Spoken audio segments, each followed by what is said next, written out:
ജാമ്യം നിശ്ചയിച്ചത് ഒരൊറ്റ പാരഗ്രാഫേ ഉള്ളൂ, ഒന്നും പരിഗണിച്ചിട്ടില്ല. ഗൗരവമുള്ള കുറ്റമായതുകൊണ്ട് ഈ ഘട്ടത്തിൽ ജാമ്യം കൊടുക്കാൻ പറ്റില്ല. തിങ്കളാഴ്ച തന്നെ കൊടുക്കും. ടെലിഫോൺ സറണ്ടർ ചെയ്യാനുള്ള ഹർജി അനുവദിച്ചു.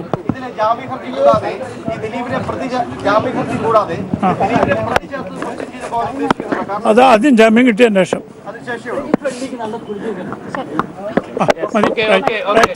കേസിന്റെ അന്വേഷണം പുരോഗമിച്ചുകൊണ്ടിരിക്കുകയാണ്. ഈ സമയത്ത് നമുക്ക് ജാമ്യം കൊടുക്കുന്നത് കേസിന്റെ ബാക്കി അന്വേഷണത്തിനെ ബാധിക്കുമെന്ന് പറഞ്ഞുകൊണ്ടാണ് പ്രോസിക്യൂഷൻ പ്രധാനമായിട്ടും ഇതിൽ വാദം ഉന്നയിച്ചിട്ടുള്ളത്.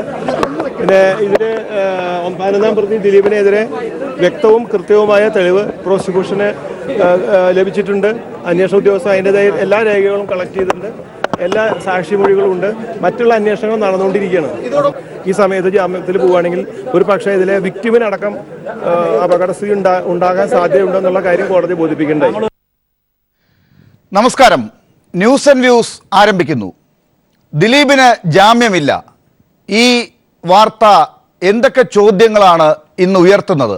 അതാണ് ന്യൂസ് ആൻഡ് വ്യൂസ് പരിശോധിക്കുന്നത്. ഒന്നാമത്തെ ചോദ്യം, ദിലീപിന് ജാമ്യം നിഷേധിക്കപ്പെട്ടത് എന്തുകൊണ്ട്? 2, ജാമ്യത്തെ എതിർക്കുന്ന പ്രോസിക്യൂഷൻ വാദങ്ങൾ എന്തെല്ലാം? 3, ദിലീപ് പുറത്തിറങ്ങുന്നത് കേസിനെ ബാധിക്കും എന്ന പ്രോസിക്യൂഷൻ വാദം ശരിവെക്കണം. 4, അപ്പുണ്ണി പിടിയിലാകാത്തത് കേസിനെ എങ്ങനെ ബാധിക്കും? 5, അജു വർഗീസ് മുതൽ അടൂർ വരെയുള്ളവരുടെ സാക്ഷ്യപത്രം, PR കൊട്ടേഷനും. ഈ ചോദ്യങ്ങൾക്കുള്ള ഉത്തരമാണ് ന്യൂസ് ആൻഡ് വ്യൂസ് ഇന്ന് പരിശോധിക്കുന്നത്.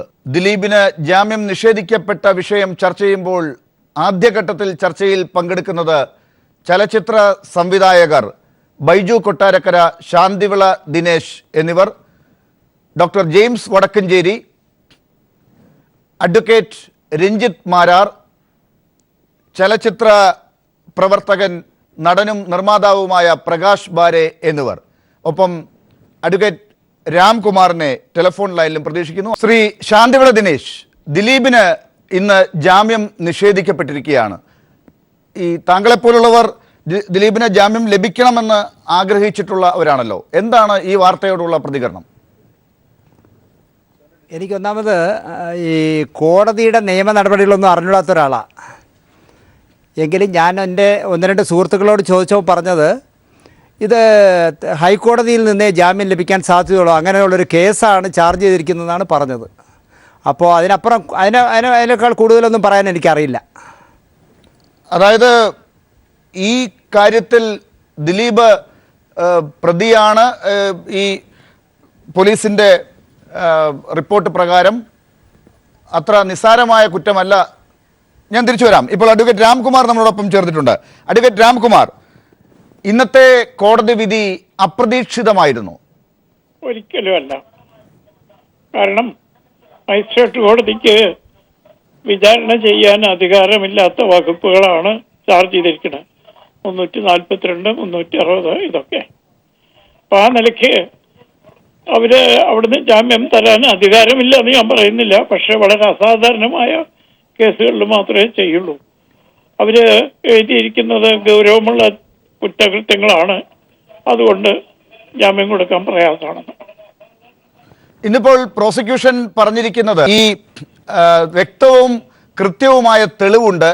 ഈ പ്രതി പുറത്തേക്ക് വന്നു കഴിഞ്ഞാൽ ഈ ഇരയാക്കപ്പെട്ടവർക്ക് ഭീഷണി ഉണ്ടാകും. കാരണം ഈ അറസ്റ്റ് ചെയ്യപ്പെടുന്നതിന് മുൻപ് തന്നെ ഈ പ്രതി ടെലിവിഷൻ ചാനലുകളിലുമൊക്കെ പ്രതികരിച്ചത് ആ രീതിയിലാണ്. അതുകൊണ്ട് ഒരിക്കലും ജാമ്യം കൊടുക്കരുത് എന്നാണ്, അത് പരിഗണിച്ചു എന്നാണ് പ്രോസിക്യൂഷൻ പറയുന്നത്. അതല്ല, പ്രോസിക്യൂഷൻ അങ്ങനെ ഒരു വാദം ഉണ്ടായിരുന്നു, ശരിയാണ്. കോടതി അത് എഴുതിയിട്ടുണ്ട്. പക്ഷെ അത് എന്ത് അടിസ്ഥാനത്തിലാണെന്നുള്ള വിധിയിൽ നിന്നോ പ്രോസിക്യൂഷന്റെ വാദത്തിൽ നിന്നോ മനസ്സിലാവുന്നില്ല. ആരാണ് ഭീഷണിപ്പെടുത്തുന്നത്? ജയിലിലിരിക്കുന്ന ആളെങ്ങനെ ഭീഷണിപ്പെടുത്താം? അതിനു മുമ്പ് പ്രതി ആയിട്ടില്ലല്ലോ. പ്രതി ആയിക്കഴിഞ്ഞ് 5 ദിവസമേ ആയിട്ടുള്ളൂ. ഈ 5 ദിവസം ദിലീപ് എങ്ങനെ ഭീഷണിപ്പെടുത്തും? ആരെ ഭീഷണിപ്പെടുത്തും? പക്ഷെ അതിന് ചൂണ്ടിക്കാട്ടുന്നത് ഈ പബ്ലിക് റിലേഷൻസ് പ്രവർത്തനങ്ങളിലൂടെ ദിലീപിന് വേണ്ടി സമൂഹ മാധ്യമങ്ങളിലൂടെ ശക്തമായ പ്രചരണം ഉണ്ടായിരിക്കുന്നു. അപ്പോൾ അത് സമൂഹ മാധ്യമങ്ങളിൽ ഒരു കൊട്ടേഷൻ വഴിയാണ് നടക്കുന്നത്. ദിലീപിനെ അനുകൂലിച്ച് ആദ്യ ദിവസം ഉണ്ടായിരുന്ന ആ എതിർപ്പില്ലാതെ ഒരു അനുകമ്പയിലേക്ക് കാര്യങ്ങൾ നീക്കിയത് കോടിക്കണക്കിന് രൂപ മുടക്കി ദിലീപിന് വേണ്ടപ്പെട്ട ആളുകളാണ്. അപ്പോൾ അത് അത്രയ്ക്കും ശക്തനായ ദിലീപ് ഇനി പുറത്ത് ജാമ്യം കിട്ടി വന്നാൽ എന്തായിരിക്കും സ്ഥിതി എന്നാണ് ചൂണ്ടിക്കാട്ടിയത് അത്രേ. അതെ, അതിന് അതോടൊപ്പം തന്നെ എല്ലാ സ്ഥലത്തും കൂക്കി വിളിക്കുന്ന ആളുകളുണ്ടല്ലോ. അപ്പൊ അവരും സ്വാധീനം ചെലുത്തില്ലേ? എല്ലാ സ്ഥലങ്ങളിലും ദിലീപിനെ തെളിവെടുപ്പിന് കൊണ്ടുപോകുന്നതൊക്കെ ആരോ ഏർപ്പാട് ചെയ്ത മാതിരി കൂക്കി വിളിക്കാൻ ആളുകളുണ്ടല്ലോ. അപ്പൊ അത്രയും എതിർപ്പുള്ള ആളുകളെ സ്വാധീനിക്കാൻ എങ്ങനെ സാധിക്കും? ഈ കാര്യം താങ്കൾ ഇന്ന് കോടതിയിൽ ചൂണ്ടിക്കാട്ടിയോ? അതല്ല, ഞാനത് ചൂണ്ടിക്കാണിക്കാന്ന് പറഞ്ഞാൽ ഈ സ്വാധീനിക്കും എന്നുള്ള വാദം ഞാൻ അത്ര ഗൗരവമായി എടുത്തിട്ടുണ്ടായിരുന്നില്ല. ഞാൻ പ്രധാനമായും പറഞ്ഞത് പ്രോസിക്യൂഷൻ എഴുതി കൊടുത്ത സ്റ്റേറ്റ്മെന്റുകളിലൊന്നും ദിലീപുമായി ബന്ധപ്പെടുത്തുന്ന ഒരു വസ്തുതകളും രേഖപ്പെടുത്തിയിട്ടില്ല. ഏതൊരു വ്യക്തിക്കും തിരയേണ്ടി വരും എന്താണ് തെളിവ് എന്നുള്ളത്. അതിനെക്കുറിച്ച് നിർഭാഗ്യവശാൽ മജിസ്ട്രേറ്റ് പരാമർശിച്ചിട്ടില്ല. മജിസ്ട്രേറ്റ് കേസിന്റെ ഗൗരവവും സാക്ഷികളെ 2 വരികളിലാണ് ജാമ്യാപേക്ഷ തള്ളിയത്.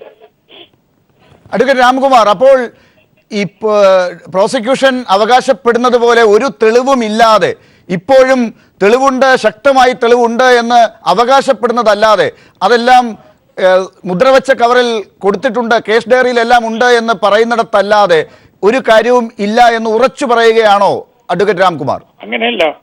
കേസ് ഡയറി എന്നുള്ളത് തെളിവല്ല.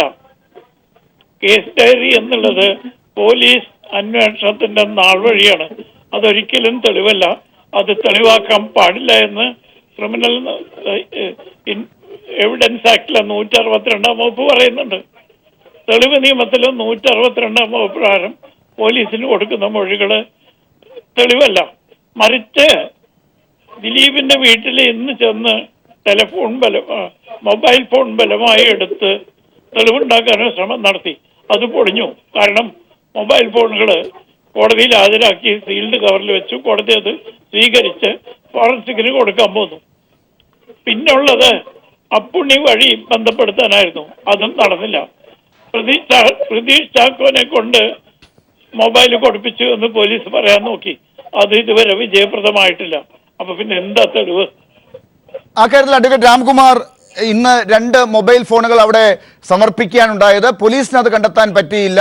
അപ്പോൾ ആ കാര്യം ദിലീപിന്റെ കയ്യിൽ നിന്ന് മൊബൈൽ ഫോൺ പിടിച്ചെടുത്തു എന്ന വാദം ഉണ്ടാക്കാൻ പോലീസിനായില്ല. അതുപോലെ അപ്പുണ്ണിയുമായി ലിങ്ക് ചെയ്യാൻ അപ്പുണ്ണിയെ കിട്ടിയില്ല എന്ന് പറയുമ്പോൾ ഈ അപ്പുണ്ണിയെ കിട്ടാതിരുന്നതും ദിലീപിന്റെ തന്ത്രമാണോ? അല്ലല്ലോ. അപ്പുണ്ണിയെ 2-3 തവണ ചോദ്യം ചെയ്ത് കഴിഞ്ഞതാണ്. അപ്പുണ്ണിക്ക് ജയിലിലിരിക്കുന്ന ഒരു കുറ്റവാളി, ഒരു കുറ്റാരോപിതനായ പ്രതി എഴുത്തുകൾ എഴുതിയിട്ടുണ്ട്, ടെലിഫോൺ ചെയ്തിട്ടുണ്ട്. അതിനെ സംബന്ധിച്ച എല്ലാ വിവരങ്ങളും അപ്പുണ്ണി പോലീസ് ഉദ്യോഗസ്ഥന്മാരുടെ അടുത്ത് പറഞ്ഞു കഴിഞ്ഞു. അതിന്റെ അടിസ്ഥാനത്തിൽ അപ്പുണ്ണിയെ ഒഴിവാക്കിയതാണ്. ഇപ്പൊ പറയണു അപ്പുണ്ണിക്ക് എല്ലാ വിവരങ്ങളും അറിയാവുന്നു. സ്വാഭാവികമായിട്ടും അപ്പുണ്ണിക്ക് ഭയമുണ്ടായിരിക്കാം. പിന്നെ അപ്പുണ്ണി ദിലീപിന്റെ മാനേജറാണ്. അയാളുടെ സഞ്ചാര സ്വാതന്ത്ര്യം തടസ്സപ്പെടുത്തിക്കൊണ്ട് എവിടെയും പോകാൻ പാടില്ല എന്ന് പറയാൻ ദിലീപിന് അവകാശമുണ്ടോ? ഞാൻ മനസ്സിലാക്കണം അദ്ദേഹം എവിടെയോ ക്ഷേത്ര ദർശനത്തിന് പോയിരിക്കാന്ന്. മനസ്സമാനമില്ലാത്തോണ്ട്. അഡ്വക്കേറ്റ് രാംകുമാർ, അത് താങ്കൾക്ക് തന്നെ ചിരി വരുന്നു അത് പറഞ്ഞിട്ട്. ഞാൻ അതിലേക്ക് ഇടപെടുന്നില്ല. ഇപ്പോ പോലീസ് ഈ കാര്യങ്ങൾ കണ്ടെടുക്കുന്നതിനെ പരാജയപ്പെടുത്തിയ അഡ്വക്കേറ്റ് രാംകുമാർ, ഈ ദിലീപിന്റെ മൊബൈൽ ഫോണുകൾ പിടിച്ചെടുക്കാനുള്ള പോലീസിന്റെ നീക്കത്തെ പരാജയപ്പെടുത്തി അത് പോലീസിന് വിശ്വാസമില്ലാത്തതുകൊണ്ട് കോടതിയിൽ ഹാജരാക്കി. ഇനിയിപ്പോൾ കോടതിയുടെ നിരീക്ഷണത്തിലാണ് ആ കാര്യങ്ങൾ ഫോറൻസിക് പരിശോധനയ്ക്കൊക്കെ പോവുക എന്ന് പറയുമ്പോൾ പോലീസിനെ ദിലീപിന് വിശ്വാസമില്ലാത്ത സ്ഥിതിയിലാണ്. പോലീസിനോട് സഹകരിക്കുന്നതിന് ഇപ്പോഴത്തെ സ്ഥിതിയിൽ ബുദ്ധിമുട്ടുണ്ട് എന്നല്ലേ മനസ്സിലാക്കേണ്ടത്? അല്ല, AV ജോർജ് അല്പം മുമ്പ് നിങ്ങളുടെ മാധ്യമങ്ങൾ പ്രസിദ്ധീകരിച്ചു ദിലീപ് പരമാവധി സഹകരിക്കുന്നുണ്ട്, യാതൊരു പരാതിയില്ല. ദിലീപ് മൊബൈൽ ഫോൺ കൊടുത്തത് വേറെ കാര്യത്തിനാണ്. കാരണം മൊബൈൽ ഫോണുമായി ബന്ധപ്പെടുത്തിയ തെളിവ് കോടതിയിൽ എത്തിക്കാനോ അല്ലെങ്കിൽ അതിനെ സംബന്ധിച്ച് വ്യക്തമായ തെളിവുകൾ ശേഖരിക്കാനോ പോലീസിന് കഴിഞ്ഞിട്ടില്ല. സ്വാഭാവികമായും പോലീസിന്റെ രീതികൾ അറിയാവുന്ന ആളുകൾക്ക് ദിലീപിന്റെ വീട്ടിൽ നിന്ന് ഏതെങ്കിലും ടെലിഫോൺ കണ്ടെടുത്ത് അതിൽ സിം കാർഡ് വെച്ച്, പഴയ കാർഡ് വെച്ച് മെമ്മറി കാർഡ് വെച്ച് കോടതിയിൽ ഹാജരാക്കാൻ പരിശ്രമം നടത്തും എന്ന് ആലോചിക്കാൻ വലിയ ബുദ്ധിയൊന്നും വേണ്ട. അത് തടയാനാണ് ഞാൻ സ്വയമേവ എൻ്റെ മൊബൈല് കോടതിയിൽ സമർപ്പിക്കുന്നു. കോടതി ഫോറൻസിക്സ് എക്സ്പെർട്ടിനെ അയച്ച് തെളിവായി സ്വീകരിച്ച് യുക്തമുള്ളത് ചെയ്യാം. ഒന്നുകിൽ തിരിച്ചു തരാം, അല്ലെങ്കിൽ പോലീസിന് കൊടുക്കാം. പക്ഷെ പോലീസിന് മൊബൈൽ കൈകാര്യം ചെയ്യാനുള്ള സൗകര്യം അവസാനിച്ചു. അത് ശരിയാണ്. അത് സെൽഫ് ഡിഫൻസ്, സ്വയരക്ഷയ്ക്ക് വേണ്ടി എടുത്തതാണ്. കാരണം കളവായിട്ടൊരു തെളിവ് പോലീസ് ഉണ്ടാക്കാൻ പോകുന്നുണ്ടെങ്കിൽ തീർച്ചയായും അത് പ്രതിരോധിക്കാനുള്ള അവകാശമുണ്ട്. ദിലീപ് പ്രതീക്ഷിച്ച മാതിരി ഇന്ന് അവിടെ റെയ്ഡ് നടന്നു. മകളുടെ വാട്സപ്പോ എന്തൊക്കെ എടുത്തുകൊണ്ടുപോയി, വേറെ ഒന്നും കിട്ടിയില്ല അവിടുന്ന്.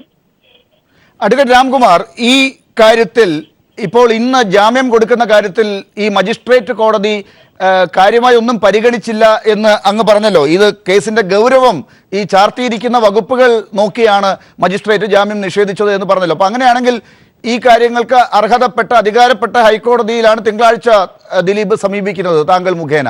അവിടെ ഈ കാര്യം കൃത്യമായി പരിഹരിക്കപ്പെടുമെന്ന് താങ്കൾ ഉറച്ചു വിശ്വസിക്കുകയാണോ? അങ്ങനെയല്ല. ജാമ്യം കൊടുക്കുന്നതിന്റെ തത്വങ്ങൾ എന്താണെന്ന് ബഹുമാനപ്പെട്ട സുപ്രീം കോടതി പറഞ്ഞിട്ടുണ്ട്. അതില് എടുത്തു പറഞ്ഞൊരു വിധി ഞാൻ ബഹുമാനപ്പെട്ട മജിസ്ട്രേറ്റിന്റെ ശ്രദ്ധയിൽപ്പെടുത്തി. സമൂഹം എങ്ങനെ ഈ കേസിനെ പറ്റി ചിന്തിക്കുന്നു എന്നുള്ളത് അപ്രസക്തമാണ് എന്ന് സുപ്രീം കോടതി പറഞ്ഞിട്ട്, അതേസമയം കുറ്റത്തിന്റെ ഗൗരവം, സാക്ഷികളെ സ്വാധീനിക്കാനുള്ള സാഹചര്യങ്ങൾ, ഇതെല്ലാം പ്രസക്തമാണ് എന്ന് പറഞ്ഞിട്ടുണ്ട്. അപ്പൊ സാക്ഷികളെ സ്വാധീനിക്കാൻ എന്നുള്ള കാര്യം വളരെ പ്രസക്തമാണ്. എല്ലാ കോടതികളും അത് എഴുതുന്നതാണ്. അതിനെ സംബന്ധിച്ച് എനിക്ക് പരാതിയില്ല. പക്ഷേ സാക്ഷികളെ എവിടെ, ഏത് സാക്ഷികളെ, അത് പ്രോസിക്യൂഷൻ പറയുന്നില്ല. ഒറ്റ സാക്ഷികളെ പോലും പ്രോസിക്യൂഷൻ അണിനിരത്തിയിട്ടില്ല. ആകെയുള്ള സാക്ഷി പൾസർ സുനിയാണ്. പോലീസ് ലുക്കൌട്ട് നോക്കി കൊള്ളക്കേസിൽ പ്രതിയായിട്ട് ഇപ്പൊ ലുക്കൌട്ട് നോട്ടീസിൽ അറസ്റ്റ് ചെയ്ത ആളാണ്. പണ്ട് പല കേസുകളിലും പ്രതിയായിട്ടുള്ള ആൾ. അയാളെ സ്വാധീനിക്കാൻ ദിലീപിന് പറ്റുമായിരുന്നെങ്കിൽ ദിലീപ് ഇന്ന് പ്രതിയാകുമായിരുന്നില്ലല്ലോ. അഡ്വക്കേറ്റ് രാംകുമാർ, അപ്പോൾ ഈ കാര്യങ്ങൾ ഹൈക്കോടതിയിൽ ബോധ്യപ്പെടും. ആ കാര്യത്തിൽ സാക്ഷികളെ ഹാജരാക്കാൻ പ്രോസിക്യൂഷന് ഇതുവരെ സാധിക്കാത്തത് കൊണ്ട് അന്നും അത് തന്നെയാണ് സംഭവിക്കുക. അവിടെ ജാമ്യം കിട്ടുമെന്നല്ലേ കരുതേണ്ടത്? അങ്ങനെ പറയാൻ പറ്റില്ല. നമുക്ക് ജാമ്യഹർജി വാദിക്കുക എന്നുള്ളതാണ് എൻ്റെ ചുമതല. അതില് പ്രസക്തമായ നിയമ വസ്തുതകളൊക്കെ അണിനിരത്തിക്കൊണ്ട് വാദിക്കാം. ഇതാണല്ലോ ഏത് അഭിഭാഷകന്റെയും ചുമതല. എങ്ങനെ വരും എന്നുള്ളത് പ്രവചിക്കാൻ പറ്റില്ല. കാരണം ജാമ്യം എന്നുള്ള വിവേചനാധികാരത്തിന്റെ പരിധിയിൽ വരുന്നതാണ്. കോടതിക്ക് വേണമെങ്കിൽ ജാമ്യം നിഷേധിക്കാനും അതുപോലെ തന്നെ ജാമ്യം തരാനും പറഞ്ഞു. പക്ഷെ ഇപ്പോഴത്തെ സുപ്രീം കോടതി ട്രെൻഡ് അനുസരിച്ച് ദീർഘകാലം കുറ്റാരോപിതന ഒരാളെ ജയിലിൽ വെക്കുന്നത് ശരിയല്ല എന്നാണ്. അത് കോടതികളുടെ ശ്രദ്ധയിൽപ്പെടുത്തിയിട്ടുണ്ട്. ഹൈക്കോടതി ഇന്ന് പരിഗണന കിട്ടുമെന്ന് വിചാരിക്കണം. പക്ഷെ എന്ത് സംഭവിക്കും ഹൈക്കോടതിയിൽ എന്ന് പ്രവചിക്കാൻ ഒരഭിഭാഷകനും സാധാരണ രീതിയിൽ തുനിയാറില്ല. അങ്ങനെ ചെയ്യുന്നത് അവിവേകമാണ്, ഒരുപക്ഷെ അഹങ്കാരമാണ്. ശരി, ആ അഹങ്കാരത്തിലേക്ക് ഞാൻ താങ്കളെ തള്ളിവിടുന്നില്ല. ഒരു ചോദ്യം കൂടി ഈ ഘട്ടത്തിൽ. അഡ്വക്കേറ്റ് രാംകുമാർ, അപ്പോൾ ഈ ദിലീപ് ഇപ്പോൾ ജയിലിലാണ്. പക്ഷെ അദ്ദേഹത്തിന് പുറത്ത് ഈ പറഞ്ഞതുപോലെ കൂവി വിളിക്കുന്ന ഒരു വിഭാഗം ഇപ്പുറത്തുള്ളതുപോലെ തന്നെ മറുഭാഗവും അവരുടെ ശക്തി തെളിയിക്കുന്നുണ്ട്. അത് ഏതെങ്കിലും തരത്തിൽ ദിലീപിന് ഈ കേസിന്റെ കാര്യത്തിൽ ദോഷകരമായി ബാധിക്കും എന്നാണോ താങ്കൾ കരുതുന്നത്? ആ നിലയ്ക്ക് ദിലീപിന്റെ അനുഭാവികൾ ഒന്ന് പിൻവാങ്ങണമെന്ന് ഉപദേശിക്കുമോ താങ്കൾ? അതല്ല, ദിലീപിനെ പോലെ പ്രശസ്തനായ ഒരു സിനിമാ താരം ഇതുപോലൊരു കഷ്ടസ്ഥിതിയിലെത്തുമ്പോൾ അനുകൂലിക്കാനും പ്രതികൂലിക്കാനും ഇവിടെ ആളുകൾ ഉണ്ടാവുന്നില്ല, യാതൊരു സ്വാഭാവികതയില്ല. പക്ഷേ ഒരാളെ കോടതിയിലെത്തുമ്പോൾ അയാൾ എന്തോ കുറ്റം ചെയ്തു എന്ന മട്ടിൽ കൂക്കി വിളിക്കുന്നത് രണ്ട് കാര്യങ്ങളാണ് സൂചിപ്പിക്കുന്നത്. ഒന്ന്, ഈ ചെയ്യുന്ന ആളുകളുടെ സംസ്കാര ശൂന്യത, അല്ലെങ്കിൽ അവർക്ക് ആലോചിക്കാനുള്ളത്. രണ്ട്, തൊഴിലില്ലാത്ത ആളുകൾ ഇത്ര അധികം കേരളത്തിലുണ്ട് എന്ന് എല്ലാ സ്ഥലത്തും പ്രകടമായിക്കൊണ്ടിരിക്കുകയാണ്. കാലത്ത് 11 മണിക്ക് കോടതിയിൽ വരുമ്പോഴും അത് കഴിഞ്ഞ് തിരിച്ചു കൊണ്ടുപോകുമ്പോഴും യാതൊരു ജോലിയില്ലാത്ത കുറെ ചെറുപ്പക്കാർ നമ്മുടെ കേരളത്തിലുണ്ടല്ലോ എന്ന ദുർഗതി ഓർത്ത് വാസ്തവത്തിൽ സങ്കടം തോന്നുന്നു. അഡ്വക്കേറ്റ് രാംകുമാർ, ഈ പറഞ്ഞ കാര്യത്തിൽ ഇപ്പോൾ നമ്മുടെ ചർച്ചയിൽ പങ്കെടുക്കുന്ന പല ആളുകളുമുണ്ട്. ദിലീപുമായി ബന്ധപ്പെട്ട് ഇപ്പോൾ ദിലീപിനെ എതിർക്കുന്ന ആളുകൾ, ഇപ്പോൾ ചലച്ചിത്ര സംവിധായകൻ ബൈജു കൊട്ടാരക്കരയൊക്കെ നമ്മളോടൊപ്പം ഉണ്ട്. അദ്ദേഹം ഈ കലാഭവൻ മണിയുടെ കേസിൽ പോലും ദിലീപ് ഉണ്ട് എന്ന്. ശ്രീനാഥനെ എന്തിനാ ഒഴിവാക്കിയേ? ശരി, ഒറ്റ കാര്യത്തിൽ ഞാൻ താങ്കളെ ഒഴിവാക്കാം, ഒരൊറ്റ കാര്യത്തിൽ മാത്രം. ഇപ്പോൾ ഈ കാര്യത്തിൽ ദിലീപ് അനാവശ്യമായി സാക്ഷിമൊഴികളില്ലാതെ തെളിവില്ലാതെ ജയിലിൽ കിടക്കുന്ന ഒരു അവസ്ഥയുണ്ടെങ്കിൽ അത് അധികകാലം നീട്ടിക്കൊണ്ടു പോകാൻ പറ്റില്ല എന്ന് സുപ്രീം കോടതിയുടെ തന്നെ റെഗുലേഷൻ ഉള്ള സമയത്ത് ഇത് ഇപ്പോഴും തുടരുന്നെങ്കിൽ, പ്രോസിക്യൂഷൻ ശക്തമായി അത് ഉണ്ട് എങ്കിൽ, ആ കാര്യത്തിൽ തെളിവുണ്ടെന്ന് അവർക്ക് ഉറച്ച വിശ്വാസമുണ്ട് എങ്കിൽ അതിനെ പൊളിക്കാൻ, അത് എത്രയും പെട്ടെന്ന് ആ കാര്യത്തിൽ ഒരു തീർപ്പ് കൽപ്പിക്കാൻ അതിന് വ്യവസ്ഥിതി അനുവദിക്കുന്നില്ലേ? അങ്ങനെയല്ല. ഏതൊക്കെ കേസുകളിൽ ജാമ്യം കൊടുക്കണം, ഏതൊക്കെ കേസുകളിൽ കൊടുക്കാൻ പാടില്ല എന്നുള്ളതൊക്കെ ഇന്ന് വ്യക്തമായ നിയമവ്യവസ്ഥയുണ്ട്. വിവിധ സുപ്രീം കോടതി വിധികളുടെയും നമ്മുടെ ബഹുമാനപ്പെട്ട ഹൈക്കോടതി വിധികളുടെയും അടിസ്ഥാനത്തിൽ ഈ തത്വങ്ങൾക്കനുസരിച്ചായിരിക്കും ബഹുമാനപ്പെട്ട ഹൈക്കോടതി ജാമ്യാപേക്ഷ പരിഗണിക്കുക. ആ ജാമ്യാപേക്ഷ ഏത് രീതിയിലാകും എന്ന് പ്രവചിക്കുന്നത് ഞാൻ പറഞ്ഞില്ലേ, നേരത്തെ പറഞ്ഞ ഒന്നുകിൽ അവിവേകത്തിന്റെ അല്ലെങ്കിൽ അഹങ്കാരത്തിന്റെ പരിസരണം. അതിന് ഞാൻ തുനിയുന്നില്ല. കാരണം എൻ്റെ കയ്യിലിരിക്കുന്ന കാര്യമല്ല അത്. അവിടെ ഇന്നത്തെ നിയമവ്യവസ്ഥ വസ്തുതാപരമായി ഈ കേസിൽ ഒരാളെ ഒരു സംശയിക്കാൻ പോലും ഉള്ള വസ്തുതകളില്ല എന്ന് പറയേണ്ടത് ചുമതലയാണ്. കാരണം പോലീസിന്റെ റിമാൻഡ് റിപ്പോർട്ടിലോ ഇതുവരെ ഉള്ളതിലോ ഒന്നും അത് കണ്ടില്ല. ഇതിനൊക്കെ പുറമെ 17/4/2017 ഒരു ചാർജ് ഷീറ്റ് കൊടുത്തു ആലുവ കോടതിയിൽ. അതിൽ ഒരു സ്ഥലത്തും ഈ പറഞ്ഞ വ്യക്തിയെക്കുറിച്ച് ഒരു പരാമർശമില്ലല്ലോ. 5 പ്രതികളാണ് അവിടെ ഉള്ളത്. ഇതേ സംഭവത്തെക്കുറിച്ച് പോലീസ് കൊടുത്ത റിപ്പോർട്ടാണ്. അതിനുശേഷമാണല്ലോ ഗൂഢാലോചന വരുന്നത്. അതിനുശേഷമാണ് ജയിലിൽ വെച്ചുള്ള ഗൂഢാലോചന നടക്കുന്നത്. ഞാൻ അതല്ല ഉദ്ദേശിച്ചത്. അല്ല, ആ ഗൂഢാലോചന അന്വേഷിക്കാൻ സംസ്ഥാന പോലീസിന് ബാധ്യതയില്ലേ? ഒരു ജയിലിൽ കിടക്കുന്ന കുറ്റവാളി മറ്റു കുറ്റവാളികൾ വഴി അനധികൃതമായി എഴുത്തുകൾ അയക്കുകയും ഷൂസിന്റെ അടിയിൽ മൊബൈൽ കൊണ്ടുപോവുകയൊക്കെ ചെയ്ത് ഒരു പ്രശസ്ത സിനിമാ നടനെ പ്രതിയാക്കുന്ന സംഭവം വരുമ്പോൾ അതിന്റെ പിന്നിൽ പ്രവർത്തിച്ച കറുത്ത കൈകൾ ആരാണെന്ന് അന്വേഷിക്കാൻ നമ്മുടെ സംസ്ഥാന പോലീസിന് ചുമതലയില്ലേ? അപ്പോൾ ഈ കാര്യങ്ങൾ താങ്കൾ ചൂണ്ടിക്കാട്ടുകയാണെങ്കിൽ ഹൈക്കോടതിയിൽ നിന്ന് ദിലീപിന് ജാമ്യം അനുവദിച്ചില്ലെങ്കിൽ അത് അപ്രതീക്ഷിതമാകും. അത് ഞാൻ പറഞ്ഞില്ലേ, പ്രവചനം നടത്തുന്ന സമ്പ്രദായം എനിക്കില്ല. കേസ് അതിന്റെ വസ്തുതകളും നിയമവശങ്ങളും ബഹുമാനപ്പെട്ട കോടതി മുമ്പാകെ അവതരിപ്പിക്കുക എന്നുള്ളതാണ് എൻ്റെ ചുമതല. അത് ഫലപ്രദമായി ചെയ്യാനുള്ള എല്ലാ പരിശ്രമങ്ങളും നടത്തുന്നുണ്ട്. അതിന്റെ ഭാഗമായിട്ടാണ് പോലീസ് മൊബൈൽ എടുത്തുകൊണ്ട് കൃത്രിമത്വം കാണിച്ച് ഇത് പ്രതീഷ് ചാക്കോ തന്ന മൊബൈലാണ് എന്ന് പറഞ്ഞ് അവതരിപ്പിക്കാനുള്ള ശ്രമം അറിഞ്ഞതിന്റെ അടിസ്ഥാനത്തിലാണ് മൊബൈലുകൾ ഇന്ന് കോടതിയിൽ സീൽഡ് കവറിൽ ഹാജരാക്കിയത്. കോടതി അത് അംഗീകരിക്കുകയും ചെയ്തു. പ്രോസിക്യൂഷന്റെ എതിർപ്പ് അവഗണിച്ചുകൊണ്ട് കോടതി അംഗീകരിച്ചു.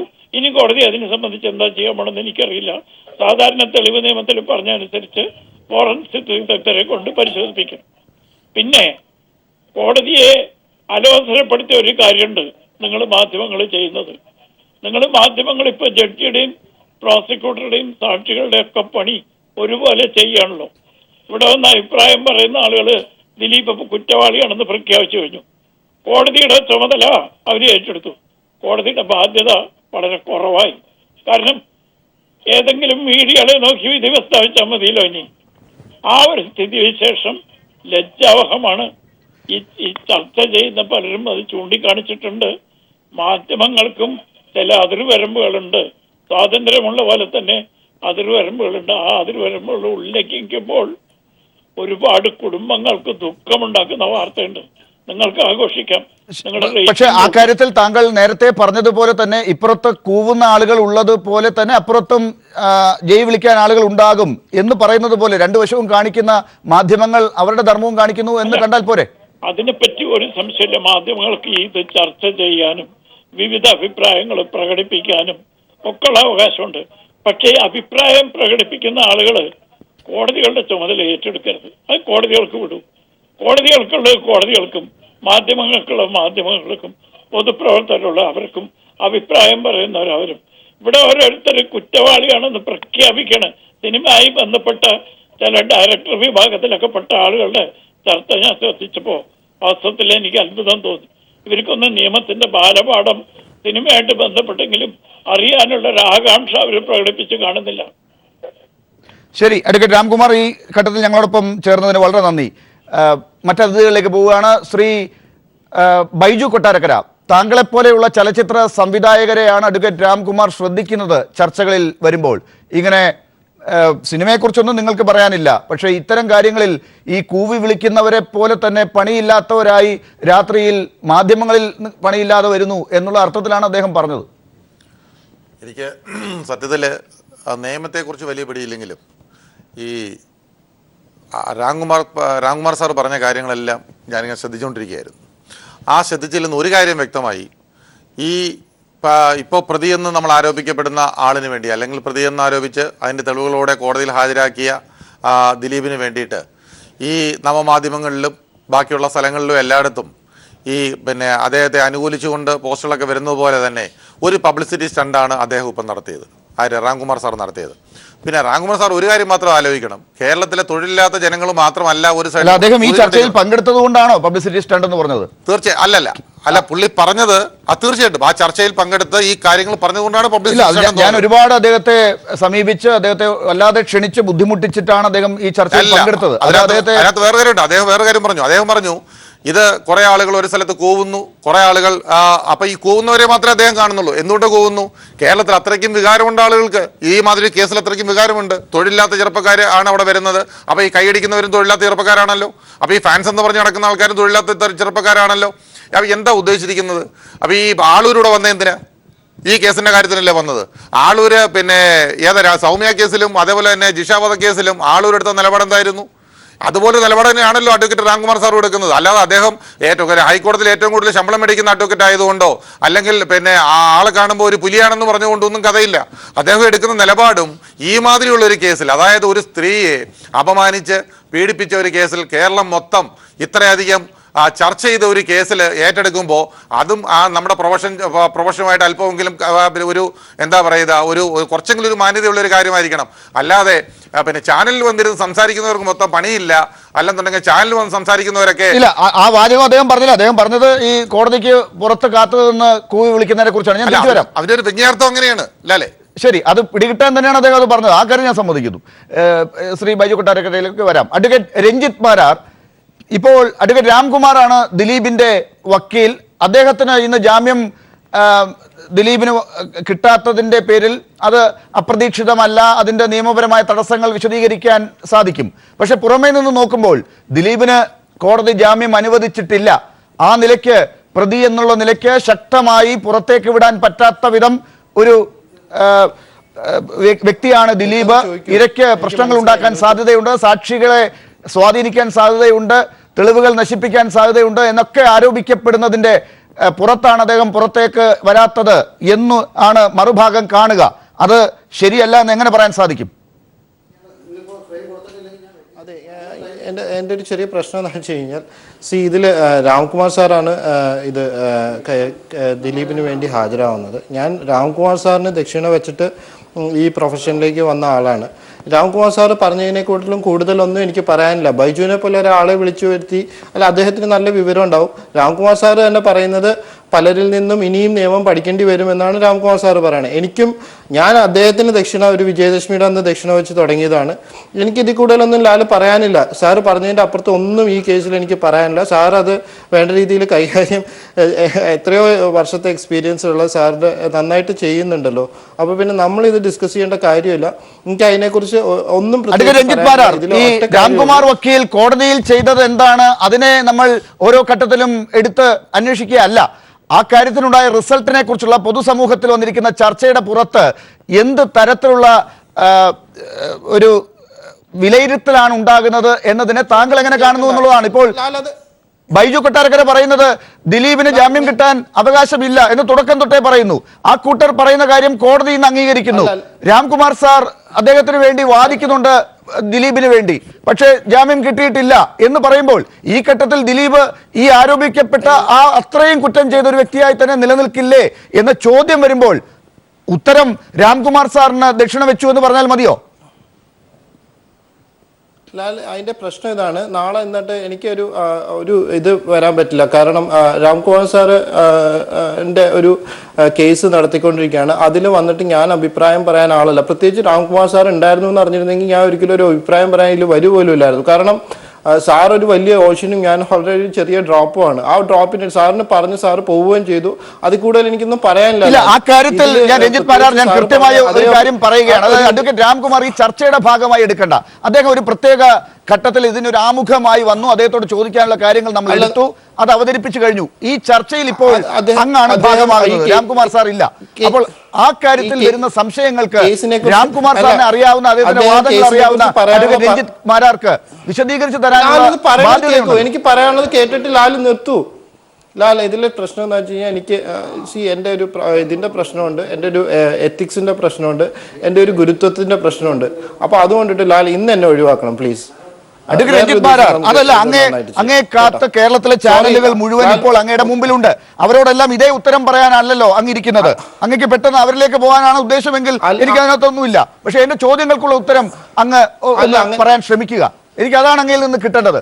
അതില്ലാതെ ഇതിൽ നിന്ന് മാറി അപ്പുറത്തേക്ക് പോയി അങ്ങക്ക് വേറെ കുറെ കാര്യങ്ങളാണ് അങ്ങ് പറയാൻ പോകുന്നത്.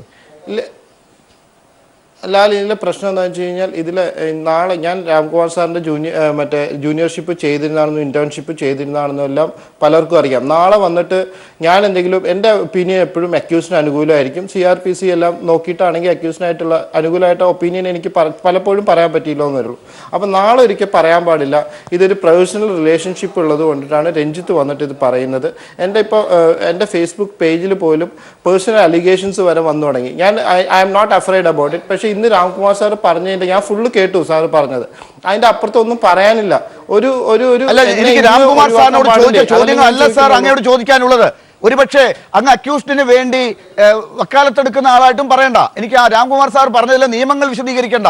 ഇപ്പോൾ ഈ രാജ്യത്ത് ഒരു പ്രധാനപ്പെട്ട നടൻ ഇങ്ങനെ വീണ്ടും ജയിലിലേക്ക് പോയിരിക്കുകയാണ് ജാമ്യം കിട്ടാതെ. അവിടെ പറയപ്പെടുന്ന കാര്യങ്ങൾ ഒന്ന്, PR ക്യാമ്പയിൻ നടന്നത് അദ്ദേഹത്തിന് ദോഷകരമായി എന്നാണ്. ഈ PR ക്യാമ്പയിനിൽ പെട്ടാണ് അങ്ങ് നിൽക്കുന്നതെന്ന ആരോപണമാണല്ലോ അങ്ങയുടെ ഫേസ്ബുക്കിലും വന്നുകൊണ്ടിരിക്കുന്നത്. അതാണല്ലോ അങ്ങ് സൂചിപ്പിച്ചത്. അപ്പോൾ ഇത്തരത്തിലുള്ള ഈ PR ക്യാമ്പയിനിങ് ഒക്കെ വന്നിട്ടുള്ളതാണോ ഇന്നത്തെ ജാമ്യം നിഷേധിക്കപ്പെടൽ പോലെയുള്ള കാര്യങ്ങൾക്ക് കാരണമായത്? അല്ലെങ്കിൽ അത് ദിലീപിന് ദോഷമാണ് ചെയ്തുകൊണ്ടിരിക്കുന്നതാണോ താങ്കൾ പറയുക? ലാൽ ചെറിയ ചെറിയ ക്വസ്റ്റ്യൻസ് ചോദിക്കണം, അല്ലെങ്കിൽ എനിക്ക് പറയാൻ പറ്റില്ല. എന്താ കാര്യം വെച്ചാൽ പല കാര്യങ്ങളും ലാൽ ചോദിക്കുന്നുണ്ട്. ചെറിയ ചെറിയ ക്വസ്റ്റ്യൻസ് ആയിട്ട് ചോദിക്കുക, ഞാൻ അതിന് കറക്റ്റായിട്ട് എനിക്ക് അറിയാവുന്ന രീതിയിൽ ഉത്തരം തരാം. ഒരു കാര്യം ഇന്നത്തെ സംഭവിച്ചത് എന്താണെന്ന് വെച്ച് കഴിഞ്ഞാൽ ഈ PR അലിഗേഷൻസ് വരെ ഒരു കോൺസ്പിറസിയുടെ ഭാഗമാണോ എന്ന് നമുക്ക് സംശയിച്ചിരിക്കുന്നു. എന്നെ സംബന്ധിച്ചോളം കഴിഞ്ഞ ദിവസമുള്ള വേണുവിനെ ഞാനായിട്ട് നല്ല റിലേഷൻഷിപ്പാണ് ഉള്ളത്. വേണു എനിക്ക് പേഴ്സണൽ നല്ല റിലേഷൻഷിപ്പാണ് ഉള്ളത്. വേണുവായിട്ട് ഞാൻ സംസാരിച്ച് തെറ്റി എന്നുള്ളത് വളരെ ഒരു സംഭവമായിട്ട് വൈറലെല്ലാമായിട്ടുണ്ട്. ഞാൻ ഒരിക്കലും ഉദ്ദേശിച്ചിട്ട് പോലും ഉണ്ടായിരുന്നില്ല അങ്ങനെ ഒരു സംഭവം ഉണ്ടാകുന്നുള്ളത്. രണ്ടാമത്തത്, അതുപോലും പബ്ലിസിറ്റി ക്യാമ്പയിനാണ്, രഞ്ജിത്ത് മാരാർക്ക് പോലും പൈസ കൊടുത്തിട്ടാണ് ചെയ്യുന്നതെന്നെല്ലാം പറയുമ്പോൾ അതിൻ്റെ ഒരു എനിക്കറിയാം അത് നുണയാണെന്നുള്ളത്. നിങ്ങളിപ്പോൾ ഇതൊന്നും വിശ്വസിക്കേണ്ട, രഞ്ജിത്ത് മാരായനും വിശ്വസിക്കേണ്ട, അയാൾ ഏറ്റവും വലിയ കള്ളനായിരിക്കും. ഇത് വാച്ച് ചെയ്യുന്ന ഇന്നിപ്പോൾ ഇൻസിഡൻ്റലി സന്തോഷ് കുമാർ എന്ന് പറഞ്ഞിട്ടുള്ള, നിങ്ങളെല്ലാം കണ്ടെയ്നർ സന്തോഷ് എന്ന് പറഞ്ഞ് കുപ്രസിദ്ധനാക്കിയ സന്തോഷ് എൻ്റെ ഓഫീസിൽ വന്നിട്ടുണ്ടായിരുന്നു. 3 വർഷം അയാൾ ജയിലിൽ കിടന്ന് ഹാപ്പി രാജേഷ് മർഡർ കേസിൽ അക്യൂറ്റ് ചെയ്ത ആളാണ്. അയാളുടെ ബിസിനസ് നടത്തിക്കൊണ്ടിരുന്ന ഒരു വരുമാനം ഇല്ലാതിരിക്കണം. ഇൻസിഡൻ്റലി എനിക്കിത് പറയേണ്ടി വരികയാണ്. ഇതാണ് ഈ പല സ്ഥലത്തുനിന്നും ഉണ്ടായിക്കൊണ്ടിരിക്കുന്ന സംഭവങ്ങൾ. നിങ്ങൾ ആരെയും വിശ്വസിക്കേണ്ട, ഒരാളെയും വിശ്വസിക്കേണ്ട. ഈ അക്യൂസ്ഡിന്റെ റിലേറ്റീവ്സ്, അക്യൂസ്ഡിന്റെ ഫ്രണ്ട്സ്, അവർക്കെല്ലാം ഫേസ് ചെയ്യുന്ന ഈ ചാനൽ ചർച്ചയിൽ നിന്ന് കണ്ട് അവരുടെ അവസ്ഥകൾ മാത്രം മനസ്സിലാക്കൂ. സാറ് വന്നിട്ട് വക്കീൽ തന്നെ വന്ന് സംസാരിച്ചു. അതിന് സംസാരിക്കാനുള്ളതിൽ കൂടുതലൊന്നുമില്ല എനിക്ക് പറയാനായിട്ട്. ബൈജുവിനെ പോലെയുള്ളവർക്കായിരിക്കും ചിലപ്പോൾ പറയാനുള്ളത്, അവർക്കേ അറിയുള്ളൂ. എനിക്ക് അറിയില്ല, ദിലീപിനെ പോലും എനിക്ക് അറിയില്ല. ഞാൻ ദിലീപിന്റെ പോലുള്ളവർ പറയുന്നതിന്റെ പുറത്താണ് ദിലീപിന് അകത്ത് കിടക്കേണ്ടി വരുന്നത്, പുതിയ കേസുകൾ വരുന്നത്. അപ്പോൾ ഈ കാര്യത്തിൽ ദിലീപിന്റെ കുടുംബത്തിനോ അവരുടെ സുഹൃത്തുക്കൾക്ക് ഉണ്ടാകുന്ന വിഷമമാണല്ലോ അങ്ങ് ചൂണ്ടിക്കാട്ടിയത്. പക്ഷേ ഈ കൂട്ടർ പറയുന്ന കാര്യങ്ങൾ CBIയും മറ്റ് പോലീസും അന്വേഷിച്ചാണ് തെളിവുകൾ കണ്ടെത്തി ഈ അറസ്റ്റ് വരെ നടക്കുന്നത്. അപ്പോൾ ആ കാര്യത്തിൽ ബൈജുവിനെ പോലുള്ളവർക്ക് മാത്രമാണ് പറയാനുള്ളതെന്ന് പറയുമ്പോൾ ഈ സുഹൃത്തുക്കൾക്ക് ഉണ്ടാകുന്ന വിഷമത്തിൽ അങ്ങ് ആത്മാർത്ഥമായിട്ടാണ് പറയുന്നതെങ്കിൽ അങ്ങ് അതിന് കാര്യമില്ല എന്നോ കാര്യമുണ്ടെന്നോ പറയണം. എനിക്ക് വിഷമമില്ല. ഞാൻ പറഞ്ഞത് എന്താ, ഞാൻ എന്തിനാ വിഷമിക്കേണ്ടത്? എനിക്ക് വിഷമം എൻ്റെ കാര്യത്തിൽ മാത്രമേ ഉണ്ടാവേണ്ട കാര്യമുള്ളൂ. ഞാൻ എന്തിനാ വിഷമിക്കുന്നത്? എനിക്ക് വിഷമിക്കേണ്ട കാര്യമില്ല. ഞാൻ ഒറ്റ കാര്യമുള്ളൂ, ഈ രാംകുമാർ സാർ പറഞ്ഞതിൻ്റെ അപ്പുറത്ത് ഒരു ഒപ്പീനിയൻ ചോദിക്കുമ്പോൾ എനിക്ക് പേഴ്സണലി വിഷമമുണ്ട്. കാരണം എനിക്ക് പറയാനുള്ള ഒരു എന്താ പറയുക, എനിക്ക് നിയമ പരിജ്ഞാനമില്ല. ഞാൻ ലോയർ എന്നുള്ള നിലയ്ക്കാണ് വന്ന് പറയുന്നത്. ഞാൻ ഈ ചാനലിന്റെ TRP കൂട്ടാൻ വേണ്ടിയിട്ട് എന്നെ ഒരു സബ്ജക്ട് മാറ്റർ ആക്കരുത്. അത്ര എനിക്ക് പറയാനുള്ളത്. രണ്ടാമത്തെ കാര്യം, ഇനി അവർക്ക് വിഷമം ഉണ്ടാവും. ഇനി മൂന്നാമത്തെ കാര്യം, എല്ലാവരും ഇടപെടരുത്, ഞാൻ പറയണത് കേൾക്കൂ. ഇതിൽ വിക്ടിം ആയിട്ടുള്ള ഒരു കുട്ടിയുണ്ട്. നിങ്ങൾ എല്ലാ ദിവസവും എടുത്തിട്ട് ഈ സാധനങ്ങൾ പറഞ്ഞുകൊണ്ടിരിക്കുമ്പോഴത്തേക്ക് അവർക്കൊരു ബുദ്ധിമുട്ടില്ലേ? ഇനിയിപ്പോ എനിക്ക് കിട്ടിയ സോഷ്യൽ വൈറൽ ഞാനൊരു വലിയ സംഭവം ആയത് കൊണ്ടിട്ടൊന്നും കിട്ടിയതല്ല. വേണുവിനോട് അല്ലെങ്കിൽ ഇതുപോലെ കൊടുക്കേണ്ട ആവശ്യമില്ല. എനിക്ക് ഒറ്റ കാര്യം, അങ്ങ് പറഞ്ഞ ഇരയുടെ പറയുന്നത് ഞാൻ പറയട്ടെ, ഇപ്പൊ ഇരയുടെ പ്രശ്നമാണല്ലോ അങ്ങ് പറഞ്ഞത്. നിങ്ങൾ കേട്ടോണ്ടിരിക്കുന്ന ഇരയ്ക്ക് വിഷമം ഉണ്ടാകുന്നില്ലേ എല്ലാ ദിവസവും ഇങ്ങനെ ചർച്ച ചെയ്യുമ്പോൾ എന്നാണ് പറയുന്നത്. പക്ഷെ ഇര തന്നെ പത്രക്കുറിപ്പ് ഇറക്കുന്നുണ്ട്, ഇര തന്നെ മറ്റുള്ളവരിലൂടെ കാര്യങ്ങൾ അറിയിക്കുന്നുണ്ട്. ഇര പറയുന്നുണ്ട് മാധ്യമങ്ങളോട് നന്ദിയുണ്ട്, മാധ്യമങ്ങൾ ഈ കാര്യങ്ങൾ ചെയ്തത് കൊണ്ടാണ് ഈ കാര്യങ്ങളിൽ കൂടുതൽ മുന്നോട്ട് പോയത്. ഗവൺമെന്റിനോട് നന്ദി പറയുന്നുണ്ട്, അപ്പോൾ കൂടെ നിൽക്കുന്നവരോട് നന്ദി പറയുന്നുണ്ട്. അപ്പോൾ ആ കാര്യത്തിൽ ബൈജു കൊട്ടാരക്കരെ പോലുള്ളവരെ താങ്കൾ പറഞ്ഞ് ഈ രീതിയിൽ വിമർശിക്കുമ്പോൾ അവർ പറയുന്നത് കേട്ട് അതിനുള്ള മറുപടി കൂടി പറയാൻ താങ്കൾക്ക് ബാധ്യസ്ഥതയുണ്ട്. ലാൽ, എനിക്ക് സത്യത്തിൽ ഇതിലൊരു ലാലിനോട് ആർഗ്യൂ ചെയ്തിട്ട് ഇതിലൊരു ഇഷ്യൂ ഉണ്ടാക്കാനുള്ള എനിക്ക് താല്പര്യമില്ല. ലാൽ എന്നെ സംബന്ധിച്ചോളം ലാലിന് കിട്ടേണ്ടത് ലാലിൽ നിന്ന് കിട്ടി. ഞാൻ ഒരു ദിലീപിന്റെ വക്താവല്ല. ഇനി വക്താവാണെന്ന് വിചാരിച്ചിട്ട് എന്നെ തൂക്കിക്കൊല്ലാൻ നിങ്ങൾ വിധിച്ചാലും ഞാൻ സന്തോഷത്തോടെ, ഞാൻ ഡെത്ത് പെനാൽറ്റി എന്നും പോകണമെന്ന് ആഗ്രഹിക്കുന്ന ഒരു വ്യക്തിയാണ്. ഇനിയിപ്പോ അങ്ങനെ എന്തിനാണ് ഇങ്ങനെ ഒരു മുൻവിധിയോടുകൂടി ഒരു ചർച്ചയിൽ പങ്കെടുക്കുന്നത്? ഇങ്ങനെ ഒരു മുൻവിധിയോടുകൂടി ചർച്ചയിൽ പങ്കെടുക്കുന്നത് എങ്ങനെയാണ്? ഇല്ല, എന്നോട് ചോദിക്കുന്ന ചോദ്യങ്ങൾ ഇങ്ങനെയാണ്. ഞാൻ എന്താ ചെയ്യുക? എന്നോട് ചോദിച്ചിട്ട് എത്രയോ ചർച്ചകളിൽ നമ്മൾ പങ്കെടുത്തിരിക്കുന്നു. ഈ ചർച്ചയിൽ വന്ന് ഞാൻ താങ്കളോട് ചോദിച്ചത് എന്താണ്? ദിലീപിന് ജാമ്യം നിഷേധിക്കപ്പെട്ടത് എന്തുകൊണ്ട്? ദിലീപിന് ജാമ്യം നിഷേധിക്കപ്പെട്ടത് എന്തുകൊണ്ടാണെന്ന് ആ ഓർഡർ വായിച്ചു നോക്കണം. അല്ലെങ്കിൽ മജിസ്ട്രേറ്റിനോട് നിങ്ങൾ ഇനി പുതിയ നിയമം ഉണ്ടാക്കണം. മജിസ്ട്രേറ്റിന് വന്നിട്ട് ചാനലിൽ ചർച്ച നടത്താനുള്ള നിയമം നിങ്ങൾ ഉണ്ടാക്കണം. അത് കോൺസ്റ്റിറ്റ്യൂഷൻ അമെൻഡ് ചെയ്യാൻ വേണ്ടിയിട്ട് ഇവിടുന്ന് എലക്ട് ചെയ്ത് വിട്ട ലെജിസ്ലേച്ചറിനോട് പറയണം. അതൊന്നും എന്റെ പണിയല്ല. ഞാൻ എന്ത് പറയാനാ എന്തുകൊണ്ടാണെന്നുള്ള അപ്പീൽ കോടതി ഈ രീതിയിൽ മറുപടി പറയുന്ന ആളായിരുന്നില്ല രഞ്ജിത്ത് മാരാർ. എന്തുകൊണ്ട് ഈ കേസിന്റെ കാര്യങ്ങളിൽ ചോദ്യങ്ങൾ ചോദിക്കുമ്പോൾ ഇങ്ങനെ രഞ്ജിത്ത് മാരാർ മറുപടി പറയുന്നു എന്നുള്ളിടത്താണ് ദിലീപിനോട് ആളുകൾക്ക് ഒരു ദേഷ്യം ഉണ്ടാകുന്നത്. ദിലീപിനോട് അങ്ങനെ ദേഷ്യം ഉണ്ടാക്കാൻ ആരെങ്കിലും PR ക്യാമ്പയിൻ നടത്തിച്ച് ഈ അഡ്വക്കേറ്റ് രഞ്ജിത്ത് മാരാറിനെ കൊണ്ട് ഇങ്ങനെ പറയിക്കുകയാണോ? അതാണ് ഇപ്പൊ എന്റെ സംശയം. ഇനിയിപ്പോൾ ഞാൻ എന്ത് പറയണ്ടേ? ഞാൻ ദിലീപിന് വേണ്ടിയിട്ട് സംസാരിക്കണോ, മറ്റേ ഇരയ്ക്ക് വേണ്ടി സംസാരിക്കണോ, ഇനി പോലീസ് ഇൻസ്പെക്ടർ ബിജു പൗലോസിന് സംസാരിക്കണോ, ലാലിന് വേണ്ടി സംസാരിക്കണോ? ആരുടെ വക്കാലത്ത് വന്നാലും ഞാൻ കേസ് നടത്താൻ തയ്യാറാണ്. ദിലീപിന്റെ വക്കാലത്ത് ഇപ്പൊ രാംകുമാർ സാർ നടത്തുന്നുണ്ട്. അതിൽ നന്നായിട്ട് ഒരാൾക്ക് ഈ കാര്യങ്ങളൊക്കെ ക്ഷമയോടുകൂടി ഇവിടെ പാനലിൽ ഇരിക്കുന്നവർ കേൾക്കുന്നുണ്ടായിരുന്നു. അവരെ കൂടി ബാധിക്കുന്ന രീതിയിലാണ് ഞാൻ ആകെ അവർ പറയുന്ന ഒരു കാര്യം കൂടി കേട്ടിട്ട് അങ്ങ് മറുപടി പറയൂ. ശ്രീ ബൈജു കൊട്ടാരക്കര, താങ്കൾ ഉൾപ്പെടെ ഉള്ളവരെയാണ് രഞ്ജിത്ത് മാരാർ വിമർശിച്ചത്. അല്ല, എനിക്ക് പറയാൻ ഒറ്റ കാര്യമുള്ളൂ. അതായത് ഇപ്പോൾ രാംകുമാർ സാർ ഈ കേസ് ഏറ്റെടുത്തിരിക്കുന്നത് പ്രതിസ്ഥാനത്ത് നിൽക്കുന്ന ഒരാൾക്ക് വേണ്ടിയാണ്. അപ്പോൾ പ്രതിസ്ഥാനത്ത് നിൽക്കുന്ന ഒരാൾക്ക് വേണ്ടി രഞ്ജിത്ത് മാരാർ ഇത് കേൾക്കുക, ഇതിന് മറുപടി പറയാതെ താങ്കൾ പോകരുത്. അങ്ങനെ പ്രതിസ്ഥാനത്ത് നിൽക്കുന്ന ഒരാൾക്ക് വേണ്ടി കേസെടുക്കുമ്പോൾ ആ പ്രതിയെ എങ്ങനെയും രക്ഷിക്കുക എന്നുള്ള ഒരു കടമയാണ് അദ്ദേഹത്തിന് നിക്ഷിപ്തമായിരിക്കുന്നത്. അതിനുവേണ്ടി എന്ത് കാര്യങ്ങളും പറയും. താങ്കൾ രഞ്ജിത്ത് മാരാർ, ഞാൻ താങ്കളോടാണ് പറയുന്നത്, താങ്കൾ കേൾക്കുന്നുണ്ടെങ്കിൽ, താങ്കൾ കേൾക്കുന്നുണ്ടോ? അതിന് അവരിപ്പോ ഒരു താങ്കൾ കേൾക്കുന്നില്ലെങ്കിൽ ഈ കാര്യത്തിൽ വലിയ അപകടം, വലിയ അനുഭാവമില്ലായ്മ ദിലീപിനുണ്ടാക്കുന്ന കൂട്ടത്തിൽ താങ്കൾ ഉൾപ്പെടെയുള്ളവർ ഉണ്ട് എന്ന് സംശയിക്കേണ്ടി വരും. അക്കാര്യത്തിൽ അങ്ങയുടെ ഗുരുവിന് അങ്ങ് ദക്ഷിണ വെച്ച് പറഞ്ഞ് വന്നിട്ടുണ്ടെങ്കിൽ അതുപോലും ഗുരു ഇത്രയും നേരം ക്ഷമയോടുകൂടി ഇവിടെ കാണിച്ച മര്യാദ പോലും കാണിക്കാതെയാണ് അങ്ങ് ഈ ചർച്ചയിൽ ഈ രീതിയിൽ പെരുമാറുന്നത്. അത് പറയേണ്ടി വരും. ശ്രീ ബൈജു കൊട്ടാരക്കര, എനിക്ക് തുടരാമോ? അതായത് ഞാൻ പറഞ്ഞു വന്നത്, ശ്രീ രഞ്ജിത്ത് മാരാർ രാംകുമാർ സാറിന്റെ ജൂനിയറാണെന്ന് പറഞ്ഞു, അദ്ദേഹം ദക്ഷിണ വെച്ച ആളാണെന്ന് പറഞ്ഞു, ഒക്കെ ശരിയാണ്. പക്ഷേ ഇവർ നിൽക്കുന്ന ആർക്ക് വേണ്ടിയാണ്? നിൽക്കുന്ന ഒരാൾക്ക് വേണ്ടിയാണ് നിൽക്കുന്നത്. അപ്പോൾ ഒരു കൊലപാതകം ചെയ്തിട്ട് ഒരാൾ പോയാലും, ഒരു റേപ്പ് കേസിൽപ്പെട്ട ഒരാൾ പോയാലും, രാജ്യദ്രോഹ കുറ്റം ചെയ്തിട്ട് പോയ ഒരാളായാലും ആർക്കായാലും പ്രതിസ്ഥാനത്ത് വേണ്ടി ഒരാൾ നിൽക്കുമ്പോൾ ആ പ്രതിയെ എങ്ങനെ രക്ഷപ്പെടുത്താം എന്നുള്ള ചിന്ത മാത്രമേ അവർക്കുള്ളൂ. അവിടെ എത്തിക്സ് ഇല്ല, പ്രൊഫഷൻ ഇല്ല, ഒന്നുമില്ല. അതിനുവേണ്ടി അവർ PR പബ്ലിസിറ്റി വേണേൽ PR പബ്ലിസിറ്റി നടത്താം. പിന്നെ ചാനൽ ചർച്ചയിൽ പങ്കെടുക്കുന്നവരെ ചീത്ത പറഞ്ഞാൽ അത് ചീത്ത പറയാം. ഇനി അവർക്ക് സ്വന്തമായിട്ട് അവർക്ക് ഇനി ഒരു അഭിപ്രായം ഉണ്ടെങ്കിൽ ചാനലിൽ കൂടെ അത് പറയാം. ഇനി അതല്ല, ഇനി കോടതി കൊടുത്തെന്ന് പറഞ്ഞ പോലെ 2 ഫോൺ വേണേൽ അങ്ങനെ കൊണ്ടു കൊടുക്കാം. പിന്നെ കേരള പോലീസിനെ മൊത്തത്തിൽ ചീത്ത പറയാം, ഗവൺമെന്റ് ചെയ്തത് മൊത്തം മോശമാണെന്ന് പറയാം. അതൊന്നും പിന്നെ ഞാൻ ചോദിക്കട്ടെ, ഈ ദിലീപിനെ പോലെ ഒരാളെ അറസ്റ്റ് ചെയ്യണമെങ്കിൽ കേരള പോലീസ് എന്താ ഇത്രയ്ക്കും മണ്ടന്മാരാണോ? കേരള ഗവൺമെന്റ് ഇത്രയ്ക്കും പ്രമാദമായ ഒരു കേസിൽ ഇവരാർക്കെങ്കിലും കേരള പോലീസിനോ കേരള പോലീസിന് ഇങ്ങനെ ഒരു കേസിന്റെ ഒരു പെർമിഷൻ കൊടുക്കും ഒരാളെ അറസ്റ്റ് ചെയ്യാൻ? എന്നിട്ട് ഇത്രയും തെളിവുകളുണ്ടെന്ന് പോലീസ് നിരത്തുന്നു. 3 പ്രാവശ്യം ജാമ്യത്തിന് പോയി, ജാമ്യം കിട്ടിയിട്ടില്ല. ഞാൻ നിയമം പഠിച്ച ആളല്ല കേട്ടോ. എന്നിട്ട് പോലും ഇവരൊക്കെ വന്നിരുന്ന് ഈ സംസാരിക്കുന്നതിന്റെ സാങ്കത്യമാണ് മനസ്സിലാവാത്തത്. എന്തുകൊണ്ടാണ് ഓരോ ദിവസവും കുരുക്കൾ മുറുകി വരുന്നതല്ലാതെ ഏതെങ്കിലും ദിവസം കുരുക്കൾ അഴിഞ്ഞു വരുന്നുണ്ടോ? ശ്രീ പ്രകാശ് ബാരയിലേക്കും ഡോക്ടർ ജെയിംസ് വടക്കഞ്ചേരിയിലേക്കും വരാൻ മുമ്പ് ശ്രീ ശാന്തിവിള ദിനേശ്, ഇപ്പോൾ രഞ്ജിത്ത് മാരാറിനെ പോലുള്ളവർ ദിലീപിന് വേണ്ടി വാദിക്കുന്നത് പോലെയാണല്ലോ ചർച്ചയിലൊക്കെ പങ്കെടുക്കുന്നത്. പക്ഷേ എന്താണ് സംഭവിക്കുന്നത്? താങ്കളെപ്പോലുള്ളവർക്ക് ഇരട്ടി പണി ഉണ്ടാക്കുന്ന രീതിയിലാണല്ലോ ഇത് ഒരു ക്യാമ്പയിനിങ്ങിന്റെ ഭാഗമായി കാണണമോ? ഒന്നാമത് ലാലിനോട് എനിക്ക് പറയാനുള്ളത്, എനിക്ക് രഞ്ജിത്ത് മാരാർ പറയുന്നതിന് മറുപടി ഞാൻ പറയുന്നില്ല. കാരണം അയാൾ നന്നായിട്ട് വേണുമായിട്ടൊരു സംവാദം നടത്തി വിജയിച്ചു പോയ ഒരാളാണ്. അതിലെനിക്ക് അയാളോട് ബഹുമാനമുണ്ട്, രഞ്ജിത്ത് മാരാരോട് ബഹുമാനമുണ്ട്. നമ്മളൊരു ചർച്ചയിൽ പങ്കെടുക്കുമ്പോൾ പ്രതിപക്ഷ ബഹുമാനമില്ലാത്ത ആളുകളോട് ഒരു സംവാദം നടത്തുന്നതിൽ എനിക്കും താല്പര്യമില്ല. ഇപ്പോൾ ലാല് മനസ്സിലാക്കേണ്ടത്, ലാലുമായിട്ട് ഇത്തരം ഒരു സംവാദത്തിൽ 10-16 ദിവസമായിട്ട് ഞാൻ പങ്കെടുക്കുന്നത് താങ്കൾക്ക് ആ ബഹുമാനം ഉള്ളതുകൊണ്ടാണ്. ലക്ഷക്കണക്കിന് രൂപ ദിലീപിൻ്റെ നിന്ന് വാങ്ങിയിട്ടാണ് ഇത്തരം ചർച്ചകളിൽ ഞാൻ പങ്കെടുക്കുന്നതെന്നും ഫെഫ്കയിൽ നിന്ന് പുറത്താക്കിയവനാണെന്നും അത്തരം ഒരുപാട് വ്യക്തിഹത്യകൾ നടത്തുന്ന ഒരാൾ ഈ ചർച്ചയിൽ പങ്കെടുക്കുന്നു എന്നറിഞ്ഞിരുന്നുവെങ്കിൽ താങ്കൾ ഇന്ന് വിളിച്ചിട്ട് ഞാൻ വരില്ലായിരുന്നു.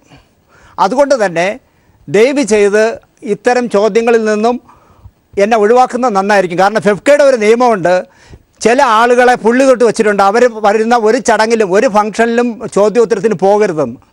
അതുകൊണ്ട് എന്നെ ദയവ് ചെയ്ത് ഒഴിവാക്കണം. ദിനേശ്, ഇതാണ് വിലക്കുന്നത്. തന്നെ പോലുള്ള ആളുകളാണ് സിനിമ നശിപ്പിക്കുന്നത്. ഞാൻ പറഞ്ഞില്ലേ, ഫെഫ്കയുടെ താൻ ആരാ? ഫെഫ്കയുടെ ശ്രീ ബൈജു കൊട്ടാരക്കര അങ്ങനെ പറയരുത്. ഒരു ചർച്ചയിൽ ഒരു മിനിറ്റ്, നമ്മുടെ ചർച്ചയിൽ ഒരിക്കലും ഭാഷയിൽ മനസ്സിലാക്കേണ്ട ഒരു കാര്യം മാത്രമേ ഞാൻ പറയാം. ഞാൻ ആരോട് സംസാരിക്കുന്നത് പ്രതിപക്ഷ ബൈജു കൊട്ടാരക്കര, ഞാൻ അങ്ങനെയൊക്കെ തിരിച്ചു വരാം. പക്ഷേ ശ്രീ ശാന്തിവിള ദിനേശ്, ഞാൻ താങ്കൾക്ക് അവസരം തരികയാണ്. മറ്റു ചർച്ചകളെ പോലെ അങ്ങേ ഇറക്കിവിടാനോ തർക്കിക്കാനോ അല്ല നിൽക്കുന്നത്. അങ്ങേക്ക് എന്താണ് പ്രശ്നം? ഈ ചർച്ചയിൽ ബൈജു കൊട്ടാരക്കര മുൻപ് താങ്കളെ കുറിച്ച് ആരോപണങ്ങൾ ഉയർത്തിയിട്ടുണ്ട് എന്നുള്ളത് കൊണ്ട് അദ്ദേഹമാണ് ഇപ്പോൾ ഈ വിഷയത്തിൽ ദിലീപിനെതിരായി സംസാരിക്കുന്നത് എന്നുള്ളത് കൊണ്ട് അദ്ദേഹം അല്ല. ലാല് മനസ്സിലാക്കേണ്ടത്, ഈ പ്രായത്തിനിടയിൽ ഒരു മിനിറ്റ് ശ്രീ ബൈജു കൊട്ടാരക്കര ഒരു മിനിറ്റ്. ശ്രീ ബൈജു കൊട്ടാരക്കര ഒരു മിനിറ്റ് ശ്രീ ബൈജു കൊട്ടാരക്കര നിങ്ങളുടെ കേരള സമൂഹത്തിന് മുമ്പിൽ ശ്രീ ബൈജു കൊട്ടാരക്കര ശ്രീ ബൈജു കൊട്ടാരക്കര ഫെഫ്കയോട് ചോദിക്കാനുള്ളത് അവിടെയാണ് ചോദിക്കേണ്ടത്. ശ്രീ ബൈജു കൊട്ടാരക്കര ഒരു മിനിറ്റ്. ഈ ചർച്ചയിൽ ഭാഷ കൃത്യമായി ഉപയോഗിക്കണം, നല്ല ഭാഷ ഉപയോഗിക്കണം. ആ കാര്യത്തിൽ ഒരു തർക്കവുമില്ല. ഒന്ന്. രണ്ടാമത്തെ കാര്യം, വേറെ വ്യക്തിപരമായ വിരോധമുള്ളതൊന്നും ഇവിടെ തീർക്കേണ്ടതില്ല. ഈ ചർച്ചയിൽ ഞാനൊരു കൃത്യമായൊരു ഫോക്കസ് ഇട്ടാണ് ഈ ചർച്ച മുന്നോട്ട് കൊണ്ടുപോകുന്നത്. അതിൽ പ്രധാനപ്പെട്ട ചില ചോദ്യങ്ങൾ ഉയരുന്നുണ്ട്. ആ ചോദ്യങ്ങൾക്ക് സിനിമയുമായി ബന്ധപ്പെട്ടവരും അതിൽ നിന്ന് പുറത്താക്കപ്പെട്ടവരോ വിലക്കിയവരോ ഒക്കെ പങ്കെടുക്കുന്നുണ്ട്. അവർ കൃത്യമായി എന്താണ് കാണുന്നത്, അവരുടെ ഭാഗം എന്താണ് എന്ന് പറയുക. ഇത് പ്രേക്ഷകർ കാണുന്നുണ്ട്. ഇപ്പോൾ ശ്രീ ശാന്തിവിള ദിനേശ് പറഞ്ഞതുപോലെ 16 ദിവസമായി ഈ ചർച്ച പ്രത്യേകിച്ച് ആളുകൾ നോക്കുന്നുണ്ട് എന്നുള്ളത് ഇതിൻ്റെ ക്വാളിറ്റി കൊണ്ടാണ്, ഈ ചർച്ചയിൽ ഉന്നയിക്കുന്ന വിഷയങ്ങളുടെ നിഷ്പക്ഷത കൊണ്ട് തന്നെയാണ്. അതുകൊണ്ട് തന്നെ ഞാൻ ചോദിക്കുകയാണ് ശ്രീ ശാന്തിവിള ദിനേശ്, ഈ കാര്യത്തിൽ ഇപ്പോൾ ഈ ഒരു പബ്ലിസിറ്റി ക്യാമ്പയിനിങ്, ഈ പബ്ലിക് റിലേഷൻസ് ക്യാമ്പയിനിങ് നടത്തുന്നുണ്ട് എന്നുള്ളത് കോടതിയിൽ പോലും ഉന്നയിക്കപ്പെട്ടതാണ്. ഈ ചർച്ചയിൽ പങ്കെടുക്കുന്ന ആളുകൾ ആണോ ഇതിനെ കൃത്യമായി രണ്ട് ഭാഗങ്ങളെ ഉണ്ടാക്കിയെടുക്കുന്നത്? അവരുടെ ഒരു അജണ്ട ഇതിനകത്തുണ്ടോ? ആ കാര്യത്തിൽ ദിലീപിനൊരു അജണ്ടയുണ്ട്, ദിലീപിനെ സ്നേഹിക്കുന്നവർക്കൊരു അജണ്ടയുണ്ട്. അവർ കൃത്യമായി കഴിഞ്ഞ 2 ദിവസങ്ങളായി പ്രവർത്തിക്കുന്നുണ്ട് എന്നാണല്ലോ കൃത്യമായി പറയുന്ന ഒരു ആരോപണം. അതിലെന്തെങ്കിലും കാര്യമുണ്ടോ? ആരാണ് ശരിക്കും ഈ കാര്യങ്ങൾ നടത്തുന്നത്? അതെനിക്കറിയില്ല. കാരണം ഞാൻ അങ്ങനെയാണെങ്കിൽ ഞാൻ ഈ ചർച്ചയിൽ പങ്കെടുക്കുന്നത് ദിലീപിന് വേണ്ടിയാണെന്ന് പറയേണ്ടി വരില്ലേ? എനിക്കതിന് മറുപടി പറയാൻ കഴിയില്ല. പക്ഷെ അങ്ങനെയുള്ള കാര്യങ്ങൾ നടക്കുന്നത് താങ്കൾ അറിയുന്നുണ്ടോ? അത് ഏതെങ്കിലും തരത്തിൽ ദിലീപിന് ദോഷം ചെയ്തോ? അല്ല, ഞാൻ ആ ലെവലിൽ അത്രയും ഉദാത്തമായ വലിയ വലിയ വലിയ കാര്യങ്ങൾ അന്വേഷിക്കുന്ന ഒരാളല്ല. ഞാനൊരു ഇടത്തരക്കാരനാണ്. എനിക്കിത്തരം കോടതി നിയമങ്ങൾ അറിയില്ല, ഇത്തരം മാനിപ്പുലേഷൻ അറിയില്ല, ഇത്തരം പണികൾ ചെയ്ത് രക്ഷപ്പെടാൻ കഴിയുമെന്നും എനിക്കറിയില്ല. എനിക്കറിയാവുന്നത് എൻ്റെ മനസാക്ഷിക്ക് ശരിയെന്ന് തോന്നുന്ന കാര്യം ഞാൻ താങ്കളോട് പങ്കുവയ്ക്കുന്നു എന്നല്ലാതെ ഞാൻ ആരെയും പ്രതിയാണെന്നോ വാദിയാണെന്നോ കള്ളനാണെന്നോ കൊള്ളക്കാരനാണെന്നോ ഞാൻ പറയില്ല. അതുകൊണ്ട് തന്നെ ഇതിൻ്റെ മാനിപ്പുലേഷൻ എനിക്കറിയില്ല. ശരി, ശ്രീ ബൈജു കൊട്ടാരക്കര, ഇതിനകത്ത് വ്യക്തിപരമായി എടുക്കണ്ട. പക്ഷേ ശ്രീ ശാന്തിവിള ദിനേശ് സൂചിപ്പിച്ചത്, താങ്കൾ ഇപ്പോൾ ഉത്തരങ്ങൾ പറയുമ്പോൾ പല ചാനലുകളിലും ഉത്തരങ്ങൾ പറയുമ്പോഴും ഒരുപക്ഷെ താങ്കളുടെ ഒരു ശീലമായിരിക്കാം, സ്വഭാവമായിരിക്കാം, ഒരു വല്ലാത്ത രീതിയിലേക്ക് പ്രൊവോക്ഡ് ആകുന്നുണ്ട്, ഭാഷയിൽ വ്യത്യാസം വരുന്നുണ്ട്. അതൊരു പക്ഷേ ഈ ദിലീപുമായുള്ള മുൻകാല ദേഷ്യം, ഫെഫ്കയുമായുള്ള താങ്കളുടെ പ്രശ്നങ്ങൾ, അതൊക്കെ ഇതിനകത്ത് പ്രതിഫലിക്കുന്നുണ്ടോ എന്ന സംശയങ്ങൾ ഉണ്ടാക്കാം. ആ രീതിയിലുള്ള സംശയങ്ങളുടെ പുറത്ത്, ആ രീതിയിലുള്ള സ്വഭാവത്തിന്റെ പുറത്ത് ഉത്തരങ്ങൾ പറയുമ്പോഴാണോ ദിലീപിനെ ഇതിൽ ഒന്നിന്റെ പുറത്ത് ഒന്നൊന്നായി കണക്ട് ചെയ്യാൻ താങ്കളെപ്പോലുള്ളവർ ശ്രമിക്കുന്നത് എന്ന ചോദ്യം ഉയരാം. അല്ല ലാൽ, ആദ്യം തന്നെ ലാൽ ചോദിച്ചതിന് ഉത്തരം പറയാം. ഒരിക്കലും ദിലീപും ഞാനുമായി ഒരു മുൻവൈരാഗ്യം ഉണ്ടായിട്ടില്ല. ഞാനും ദിലീപും തമ്മിൽ മുൻവൈരാഗ്യങ്ങളില്ല. ദിലീപ് എന്നെ ആ രീതിയിലൊന്നും ഉപദ്രവിച്ചിട്ടുള്ള ആളൊന്നുമല്ല, പേഴ്സണലി ഉപദ്രവിച്ചിട്ടുള്ള ആളല്ല. പക്ഷേ സംഘടനാപരമായിട്ട് ഞങ്ങൾക്കായുള്ള വിയോജിപ്പുണ്ട്. ഇപ്പോൾ ശാന്തിവിള ദിനേശിന്റെ വായിൽ നിന്ന് തന്നെ വന്നു, എന്താണ് ഫെഫ്ക ചിലരെ പുള്ളി കുത്തിയിട്ടുണ്ട്, എന്ത് അവരുള്ളിടത്ത് പോകരുത്. കാരണം മീൻസ് ഞങ്ങളെ സിനിമ ചെയ്യാതെ 9 വർഷമായിട്ട് ഞങ്ങൾ വീട്ടിയിരിക്കുന്നതിന്റെ പ്രതിഫലനമാണ് ഈ ശബ്ദം ഉയരുന്നത്. ശരി, ശ്രീ ബൈജു കൊട്ടാരക്കര, ഒരുപക്ഷെ ഞാൻ മനസ്സിലാക്കിയത് ഫെഫ്ക ഈ വിഷയങ്ങളൊക്കെ വന്നപ്പോൾ നിങ്ങളെപ്പോലുള്ളവർ എടുക്കുന്ന നിലപാട് കണ്ടപ്പോൾ, നിങ്ങൾ ഇവരെയൊക്കെ വ്യക്തിപരമായി പറയുന്നത് കേട്ടപ്പോൾ നിങ്ങൾ ഉള്ള ചർച്ചകളിൽ പോകണ്ട എന്ന് അവർ തീരുമാനിച്ചതായിരിക്കും. അത് ശരിയാണോ എന്നുള്ളത് രണ്ടാമത്തെ കാര്യം. അങ്ങനെ ചെയ്യാമോ, ചർച്ചകളിൽ പങ്കെടുക്കാത്തതാണോ ശരി എന്നുള്ളത് രണ്ടാമത്തെ കാര്യം. പക്ഷെ അത് അന്ന് തൊട്ടേ നിങ്ങളെ പുള്ളികുത്തി മാറ്റിയതാണ് ഈ കാണുന്നത് എന്ന് പറയാൻ സാധിക്കുമോ? തീർച്ചയായിട്ടും അത് തന്നെയാണ്. ഞാൻ ചോദിക്കട്ടെ, ഞങ്ങളുള്ള ചർച്ചയിൽ ഫെഫ്കയിൽ ആൾക്ക് നട്ടല് വേണം വരാൻ, അല്ലെന്നുണ്ടെങ്കിൽ അല്പമെങ്കിലും ആണത്വം വേണം വരാൻ, അല്ലെന്നുണ്ടെങ്കിൽ സത്യസന്ധമായുള്ള കാര്യങ്ങൾ വിളിച്ചു പറയാൻ ആർജവം ഉണ്ടാവണം. ഇതൊന്നും അല്ലാതെ ശ്രീ ശാന്തിവിള